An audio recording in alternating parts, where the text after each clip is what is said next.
Good morning students. Today we will start new chapter of history. और chapter number कौन सा है? 9th.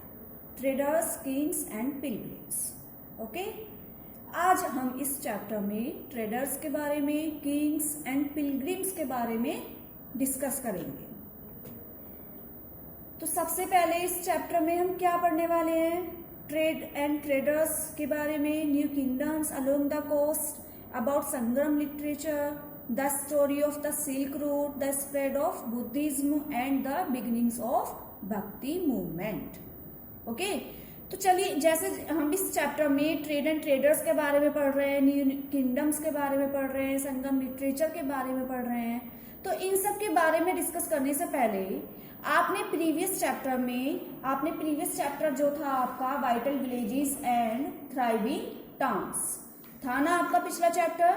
तो उस चैप्टर में हमने क्या पढ़ा था? डिफरेंट ऑक्यूपेशंस के बारे में पढ़ा था कि किस तरीके से जो छोटे छोटे राजा थे उन्होंने कौन कौन से ऑक्यूपेशंस करे, ठीक है, कौन किस उसमें एरिया में था, किसने कौन कौन से क्राफ्ट्स एंड अलग अलग तरीके के हमने क्या पढ़े थे, क्राफ्ट्समैन के बारे में डिस्कस किया था या नहीं? ठीक है, जब उससे प्रीवियस वाला चैप्टर था हमारा मौर्यन एम्पायर, हमारा जब डिक्लाइन हो गया था तो उसके बाद जितने छोटे छोटे किंगडम्स एमर्ज हुए थे, ठीक है, तो फिर वो जो किंगडम्स थे वो जो जब एमर्ज हो गए थे तो फिर वहां के किंग्स ने कौन कौन से ऑक्यूपेशंस पढ़े, ये हमने पढ़ा प्रीवियस चैप्टर में. वाइटल विलेजेस, किस तरीके से वो वेल्दी हो रहे थे, किस तरीके से नए नए डेवलपमेंट हो रहे थे, ठीक है, नए नए फेजेस के बारे में पढ़ा. आज हम इस चैप्टर में क्या पढ़ेंगे? नए नए ट्रेडर्स. क्या पढ़ेंगे? About new development phase of increasing in trade, कि किस तरीके से ट्रेड जो था वो इंक्रीज हो रहा था. ठीक है, कौन कौन से न्यू किंगडम्स ऐसे थे जो दूर दूर से, जो कोस्ट से अपना ट्रेड रन करते थे. ठीक है, कोस्ट में जो समुद्र वाला एरिया होता है वहां से. ठीक है, कौन कौन से न्यू किंगडम्स एमर्ज हुए थे. ठीक है, ये संगम लिटरेचर क्या है, ये सिल्क रूट क्या है, समझ में आया? तो इस चैप्टर में हम क्या डिस्कस करेंगे कि यहाँ पे ट्रेड एंड ट्रेडर्स किस तरीके से एमर्ज हो रहे थे, कौन कौन से वो कहाँ से वो अपना जो गुड्स था वो इंपोर्ट करते थे, एक्सपोर्ट करते थे. ठीक है, तो यहाँ पे इकोनॉमिक डेवलपमेंट कैसे हो रहा था, सोसाइटी डेवलपमेंट कैसे हो रहा था, समझ में आया, पॉलिटिकल डेवलपमेंट कैसे हो रहा था. तो इस चैप्टर में हम ये सब डिस्कस करेंगे. तो ये जो चैप्टर है आपका और जो प्रीवियस चैप्टर है, ये दोनों चैप्टर आपके एक दूसरे से कनेक्टेड है. समझ में आया? अगर आप ध्यान से समझेंगे इस चैप्टर को तो ये एक दूसरे से क्या है, कनेक्टेड है. अब वो कैसे हैं हम आपको इस चैप्टर में बताएंगे. ठीक है, तो देखिए, जैसे इसमें आपने लास्ट चैप्टर में पढ़ा था ब्लैक पॉलिश्ड वेयर के बारे में पढ़ा था या नहीं? ब्लैक पॉलिश्ड वेयर जो कहाँ था, अरिकामेडो में फाउंड किया गया था. ठीक है, कहाँ फाउंड किया गया था? वो different found from several sites through out the sub continent. ठीक है, ये सब आपने. तो ये जो ब्लैक पॉलिश्ड वेयर था, जो ब्लैक कोट था, वो कहाँ से आया, उसके बारे में हमें कैसे पता चला? भाई उसका ट्रेड भी तो कोई करता होगा ना, कोई तो व्यक्ति होगा जो उस ट्रेड को, जो उस पोर्ट को लाया होगा, जिसने उसका फिर वो दूसरी कंट्री में ले गया होगा उसको सेल करने के लिए. ठीक है, ऐसी जो आपका साउथ इंडिया है, साउथ इंडिया जानते हैं आप सभी. तो साउथ इंडिया ये इस तरीके, ये जो साउथ इंडिया, ये नीचे वाला जो पार्ट होता है हमारा, 2 पार्ट में होता है ना हमारा इंडिया का, ऊपर नॉर्दर्न पार्ट, नीचे साउथर्न पार्ट. तो ये जो साउथर्न पार्ट था, अब ये जो साउथर्न पार्ट था, साउथ इंडिया, वो फेमस था किस लिए? गोल्ड के लिए. वहां गोल्ड का जो प्रोडक्शन है वो बहुत ज्यादा होता है, गोल्ड सबसे ज्यादा पाया जाता है वहां पे. ठीक है, स्पाइसेस, स्पेशली पेपर, जो काली मिर्च होती है, और प्रीसियस स्टोन्स के लिए वो फेमस था. और जो पेपर था वो was highly valued in Roman empire. जो काली मिर्च का जो वहां पे क्या होता था, व्यापार होता था, वो रोमन एम्पायर में सबसे ज्यादा वैल्यूड था और इसलिए उसको ब्लैक गोल्ड भी कहा जाता था. ठीक है, इसके बाद जो ट्रेडर्स थे, भाई ट्रेडर्स तो आप सभी जानते हैं ना कौन होते हैं, जो गुड्स का परचेज और सेलिंग करते हैं. ठीक है, मूव्स करते हैं कंटिन्यूसली एक जगह से दूसरी जगह अपने गुड्स को सेल करने के लिए. ट्रेडर्स तो वही होते हैं ना। तो अब वो किस चीज का ट्रेड करते थे ये हमें कैसे पता चला? और जो ट्रेडर्स थे वो वहां से पेपर्स को, बहुत सारा गुड्स लाया करते थे बाय शिप्स एंड क्रेवास, ठीक है। और many Roman gold coins have been found in South India, बहुत सारे रोमन गोल्ड कॉइन्स भी पाए गए थे साउथ इंडिया में, ठीक है। जैसे अरिका मेडू के कॉइन्स थे ना वो पाए गए थे, तो ऐसे ही जो रोमन गोल्ड कॉइन्स भी पाए गए थे। रोमन्स के गोल्ड कॉइन्स कैसे पाए गए थे? जो रोमन्स होते थे ना वो कहते, उनके वो कॉइन्स के बदले में माल ले जाए, वो गुड्स को परचेज किया करते थे, ठीक है। तो कुछ इस तरीके के भी कॉइन्स पाए गए थे। और जो ट्रेडर्स थे वो took advantage of the monsoon winds cross the sea quickly, और जो ट्रेडर्स थे जब वो माल को ले जाया करते थे शिप्स के थ्रू, क्रेवंस के थ्रू, तो वो मानसून विंड्स का फायदा उठाया करते थे, क्योंकि शिप्स में जो मानसूनी हवाएं होती है वो बहुत ज्यादा चलती थी जहाजों में, जो समुद्र होता है वहां पे। तो उसके द्वारा क्या होता है कि मानसून हवाओं के द्वारा जो शिप होता है वो बहुत जल्दी फास्ट मूव होता है, ठीक है। फिर जो ट्रेडर्स थे वो रोमन से लेकर गुड्स को इकट्ठा करके, परचेज करके, ठीक है, मानसून विंड्स का वो एडवांटेज लिया करते थे, ठीक है। तो ये तो हो गया कि भाई साउथ इंडिया जो था वो क्यों फेमस था, वहां किस किस चीज का ट्रेड हुआ करता था, समझ में आया। लेकिन एक बुक है जातक नाम की, कौन सी? जातक, जो एक मैसिव कलेक्शन है जिसमें इंफॉर्मेशन अच्छे से दी गई है, जो प्रोवाइड कराता है हमें इंफॉर्मेशन किस चीज की? ग्लोबल एंड रीजनल ट्रेड की, ट्रेड रूट्स की, कि जो ट्रेडर्स थे वो कौन कौन से रूट से अपने माल को ले जाया करते थे, कौन कौन से रूट थे ऐसे। जो एक तो शिप रूट था, वो जहाजों के द्वारा अपने माल को, क्योंकि जो किंगडम्स वहां पे जब एमर्ज हुए थे वो कोस्टल एरिया को सबसे ज्यादा फॉलो करते थे, ठीक है। समुद्रों के द्वारा माल को एक कंट्री से दूसरी कंट्री ले जाना, ठीक है। तो जातक कलेक्शन जो था उसमें वो क्या था? जातक कलेक्शन में बुद्धिस्ट का एक मैसिव कलेक्शन था, जिसमें बुद्धिस्ट का आप सभी जानते हैं, आपने उसमें पढ़ा था मौर्यन एम्पायर में, ठीक है। तो उसमें इंफॉर्मेशन अच्छे से दी गई है ट्रेड एंड ट्रेड रूट्स की, समझ में आया। और ये सब आप पढ़ ही चुके हैं। साउथ इंडिया में स्पेशली फेमस था किस लिए? गोल्ड के लिए, स्पाइसेस के लिए। तो इन सब चीजों का ट्रेड होता था और रोमन्स बदले में कॉइन्स दिया करते थे, ठीक है। और जो अदर कंट्रीज के ट्रेडर्स थे वो यहाँ से माल को ले जाया करते थे, ठीक है। और जगह जगह यूरोप में, एशिया में अपने इंपोर्ट किया करते थे, एक्सपोर्ट किया करते थे। तो इन सब चीजों का ट्रेड हुआ करता था, समझ में आया, ठीक है। अब अगर हम बात करें many kingdoms flourished with trade. अब भाई ट्रेड तो काफी सारी चीजों का हुआ, आप सभी ने देखा, ठीक है।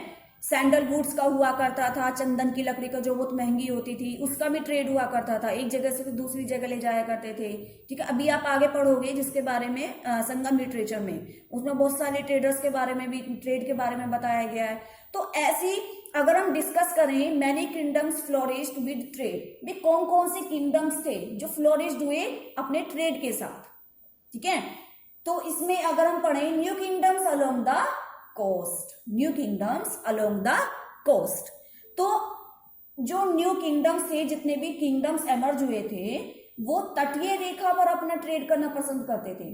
तटीय रेखा means along the coast, coast पर, ठीक है। कहां पे? कोस्ट पर अपना ट्रेड करना वो पसंद किया करते थे, क्योंकि वहां पे प्रीसियस गुड्स का सबसे ज्यादा एक्सपोर्ट हुआ करता था और सबसे ज्यादा इंपोर्ट हुआ करता, वहां डिमांड थी, ठीक है। तो इसमें क्या था? तो new kingdoms along the coast, बहुत सारे जो हमारा इंडिया है जिसका जो साउथर्न पार्ट था, आपने ये वाला देखा, ये देखिए यहाँ पे मैप में, ये जो साउथर्न पार्ट है यहाँ पे बहुत सारी रिवर वैलीज थी, ठीक है। सब कंटिनेंट जो है हमारा, यहाँ पे कोस्ट लाइन में, साउथ में कोस्ट लाइन सबसे ज्यादा है ना, साउथ में कोस्ट लाइन सबसे ज्यादा है, ठीक है। अरेबियन सी है, बे ऑफ बंगाल है, और ये जो कोस्ट लाइन है ये सारी है, ये वाली ये कोस्ट लाइन थी, ठीक है। तो यहाँ पे कोस्ट लाइन थी, बहुत सारी हिल्स थी, प्लेट्यूज थे, रिवर वैलीज थी।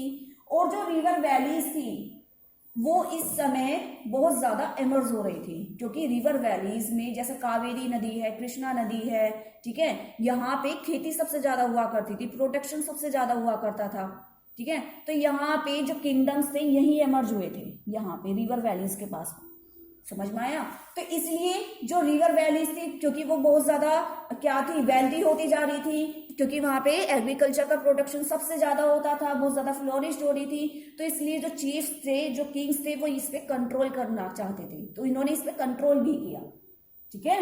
यहाँ के कोस्टल एरिया जो था, ये सब इन पे भी इन्होंने कंट्रोल किया, और रिवर वैलीज के पास रहना पसंद करते थे, ठीक है, क्योंकि बहुत ज्यादा फ्लोरिश थी, बहुत ज्यादा प्रोडक्शन होता था, खेती होती थी, ठीक है। तो अब हमें इन सब के बारे में कैसे पता चला कि भाई रिवर वैलीज के पास ही क्यों किंगडम्स एमर्ज हुई, वो वहां पे क्यों अपना व्यापार करते थे।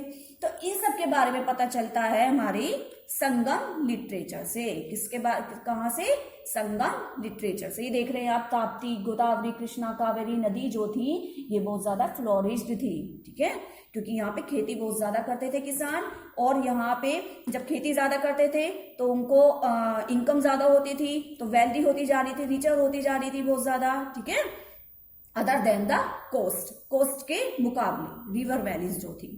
तो वहां के जितने भी किंग्स थे, जितने भी चीफ्स थे, वो उस पर कंट्रोल करना चाहते थे।